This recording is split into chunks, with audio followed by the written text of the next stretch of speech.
This coming Sunday, we celebrate not only the end of the liturgical year, but we celebrate, more importantly, the solemnity of Christ the King.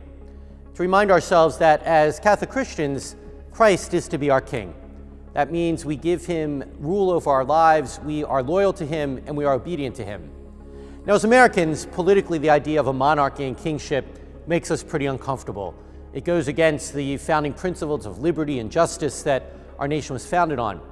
But spiritually, it's essential, because there is an integral relationship between a monarch and his people. The people give their loyalty and obedience to the monarch, and the monarch in turn gives protection and cares for them like a father would his children. And it is that intimate personal relationship we are called to have with the Lord. The Lord cares and protects us and takes care of us as our King and our Master.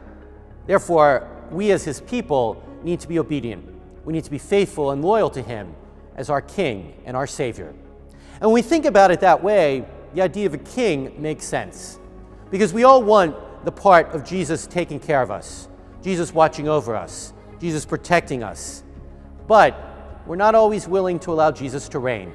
We're not always willing to be obedient because sometimes we want to be the king. We want to be calling the shots.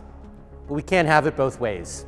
If we want Jesus as our king and the protection, the love, the mercy, and the salvation that comes with that, then we have to be willing to give ourselves to him in obedience, in love and discipleship, and follow where he calls us to go. That's what it means to profess Christ as our King. Not a homily, not a sermon, but just something for us to think about.